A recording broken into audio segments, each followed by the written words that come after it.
This is Lincoln Stoller of MindStrengthBalance.com speaking a piece called The Preparation for and Integration of the Psychedelic Experience. A good recipe only gets you started. You need to take it from there. Quote, "After some time, with my eyes closed, I began to enjoy this wonderful play of colors and forms, which it really was a pleasure to observe." End quote. Albert Hoffman. Experience. I'm presenting myself as an expert on the psychedelic experience. You have to claim expertise if you're going to attract attention. This is in spite of the general truth. That no seriously interested, experienced person considers themselves to be an expert. As Bertrand Russell said, fools are quick to make proclamations, while those with knowledge are often silent. I prefer novicehood, as I'm more interested in what I don't know than what I do. In spite of this, what I know is valuable to those who know less. And the general state of foolishness isn't going to change unless people speak up. No one listens unless you claim yourself to be an expert, even though no one really is. I know two kinds of role models: people who've done exactly what you're trying to do, and people who've done unique things who you'd like to emulate. Athletes fall in the first group. You want to follow their accomplishments, and if you do exactly what they've done, you hope you can. These people might teach you the dance steps, but even then, there may be skills that will be hard to copy. The second group accomplishes unique things that are hard to duplicate. Artistry and exploration are not paths that can be repeated, and equating the tools with the results is laughable. It is for this reason that most schools are a joke. You do not learn to write by being taught how to hold a pencil. The standard argument is that one comes before the other, but this is not true. It's the universal mistake of correlation with causation. It's the confusion of the what with the how. I know many people more experienced with psychedelics than I, but I can claim some insight. First, I've always been focused on my personal growth, not entertainment, and while my progress has been slow, I've been careful. I've been at it for over 50 years. Second, I'm now a therapist, and I make my business to enable and explain the process of transformation. I might say that I've always been a therapist, except that I was my only client.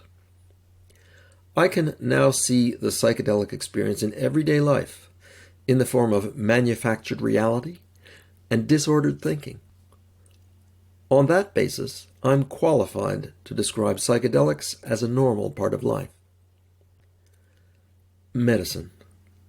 In spite of decades of use, people generally don't know what to do with psychedelics.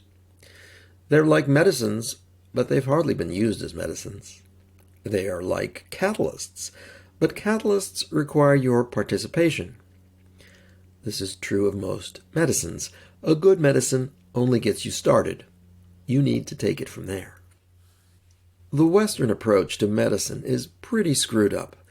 In general, instead of being viewed as catalysts for change, most medicines are viewed as necessary supplements to counter dysfunction. Even things as obviously unnatural as antibiotics are seen as a necessary first defense. This is the dysfunctional human approach, embedded in much of Western medicine, in much of Western lifestyle, in fact. It would be more accurate to view most medicines as poisons, more like paint thinner that removes something than as supplements that add what's missing. Lacking a model for how to use substances collaboratively, hardly anyone knows what psychedelics are good for. Disease.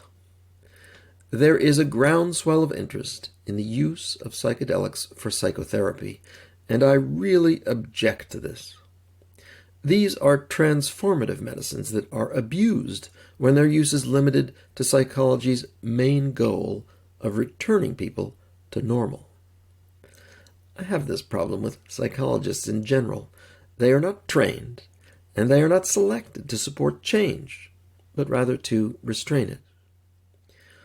One of psychedelics' main purposes is to teach people that medicines are not necessary. In this, I take a very Buddhist stance. Changes of mind are best achieved through mind alone. Psychedelics expand the mind, but they do so as a can opener. They can burst open a stuck lock, but the world that's revealed is the real world, not a hallucination. To rely on a medicine to maintain health is to become a drug addict, which, in the case of psychedelics, is worse than having taken no medicine at all. Consider love and harmony. The process of learning these seems to involve strife and war. Strife and war certainly have the potential to be transformative learning experiences, but how many people learn? The Western approach follows the lines of "onward Christian soldiers." The Eastern approach advises a retreat to contemplation. In our struggle for love and harmony, how are we to use psychedelics? Love and harmony. If you don't know what you're looking for, you're not going to find it. Here is the crucial point that applies to psychedelics.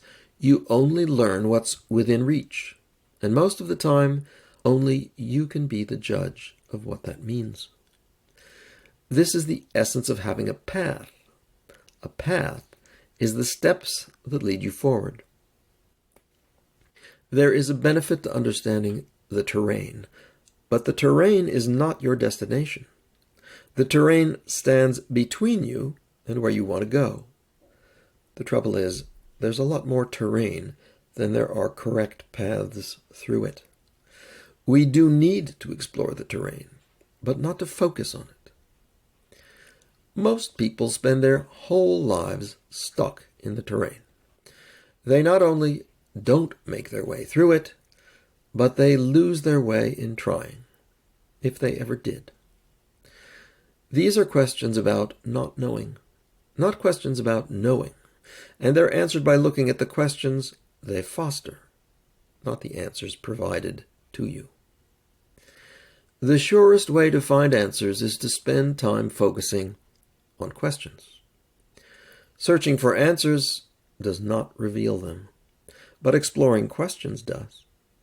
If there is an exact path to where you want to go, then follow it.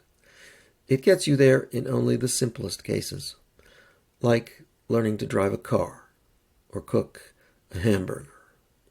These are important skills, but they're not indicative of what we spend our lives looking for. Get rich quick or get enlightened quick schemes offer wealth and happiness with a prescription that's like cooking a hamburger. These are invariably schemes in which you are what's eaten, not the eater. I'm reminded of Twilight Zone episode 89, How to Serve Man, in which visitors from another planet carried a book advertised as the directions for redeeming humanity. Unfortunately, it turned out to be a cookbook. Serve yourself. Much of what we accept as wisdom has been taken from this cookbook. Money, medicines, corporate democracy, and patriotism, just to name a few. What about psychedelics? The answer to that lies more in the questions you ask than the answers you're looking for. If you think psychedelics are going to serve you, then it's more likely that you're on the menu. If you think they're the silver bullet in making an end run around your problems, then you're shooting yourself in the foot. Psychedelics can be a light in the dark territory, but home is not right around the corner. They offer direction for training, not a trophy for success. There is real work to do, and psychedelics can be a road out of purgatory. You still need to do the walking and the thinking. If you'd like to see this post in written, illustrated form, go to the articles page of my website at mindstrengthbalance.com.